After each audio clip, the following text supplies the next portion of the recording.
this is what I remember about the entire run was just the peaks and valleys and the range of emotions of certainly me and then all the Caps fans in D.C. that were with me. But just think, Columbus series, Valley, lose 2 games, down 0-2, lose them both in overtime. They go from Grubauer to Holtby. Then they peak, they win the 4 straight to advance. Valley, they lose game 1 to Pittsburgh. Here we go. We're going to lose to the Pens again. Take them out in 6. We peak there. Same thing in the Tampa series. Peaks and valleys, lose the 3 straight. Man, we were down. And then they come back and dominate in games 6 and 7. And then in Vegas, I felt pretty good in the Stanley Cup Finals because even though they lost that first game, I just felt like they were the better team. So just for me, the range of emotions in those first 3 series especially really was memorable. Trailed in all 4 series, like you just mentioned. Yep. Won all four series on the road, 10 road wins. Remarkable, just an incredible journey for them.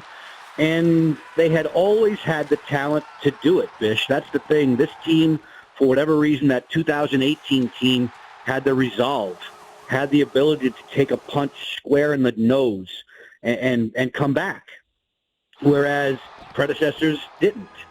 They weren't able to get over the hump. And it's not like, it's not like Pittsburgh drilled them in the 2 series that they lost prior, the 2 President's Trophy winning series that ended with Stanley Cup playoff losses to the Pens. These weren't blowout series losses. This is why I've always said that the Caps could have been, boy, fingers crossed, would have been, should have been celebrating back-to-back or multiple cups in their own right. Both of those were won by Pittsburgh.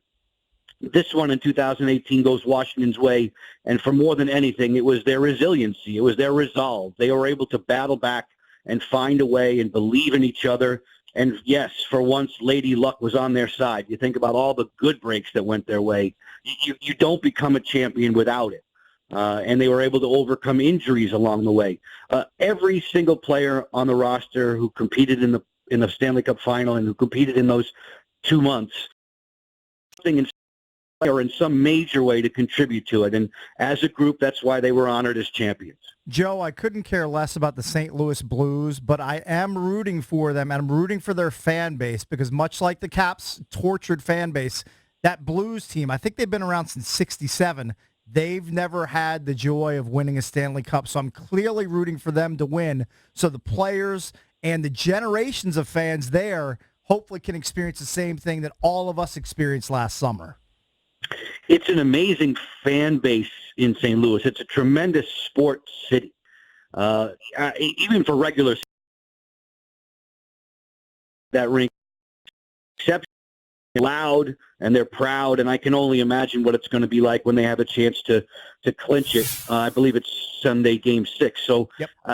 Yeah, I think a lot of us are tired of the New England fans getting their due, whether it be Boston, Red Sox, Bruins, or Patriots. Enough of that. I know I can understand why people have had enough, and I can understand definitely your point because the folks in St. Louis. Again, it's not like the Cardinals haven't won recently, but the Blues have been another long suffering. And it was like Washington, even though I think San Jose is probably the best example in the world. It's had to go through so many hurdles to clear, and still in San Jose's case doesn't have it done. St. Louis will I don't think has as much of a checkered playoff path, but they're definitely in line for one whale of a party should they get it done in either Game 6 or 7. So what's the best way to celebrate? How's Joe B going to celebrate tonight? Are you going to crack open a nice bottle of red wine, rock the red for the Caps' 1-year anniversary celebration? How's Joe B celebrate the 1-year anniversary of the Caps winning the Cup? What's on the docket? If I have it right, so I'm talking to you today from Arizona. I'm flying back most of the day. If I understand correctly, I think they're going to play the game and the parade tonight on NBC Sports Washington. I want to say it's going to start at 7:30. Okay. That's just about the time I'm landing. So I figure by the time I get home, I can relive most of the second half of the game. The parade, I just there's so many incredible memories sort of burned into the back of your retinas when I can't tell you how cool it was for me and John Walton to be on that stage looking back out at the monument at hundreds of thousands of Caps fans wearing red and singing songs and sharing in the title celebration. I can't tell you what it was like for me and Locker to be in the parade, in the convertible, working through the city streets and seeing hundreds and hundreds of thousands of Caps fans smiling and having the time of their life. I just can't wait to relive all of that. I'm sure there'll be a good bottle pops, cakes, definitely, but I'll be too glued to the TV to see it all and remember it all. It makes you wish for them to be able to do it again. I know they ran out of gas, and they, in my opinion, never should have lost to Carolina, but they much strength. They didn't have the ability to overcome it the way they did the season before. In my opinion, they should have run away with Game 7, but that's water under the bridge.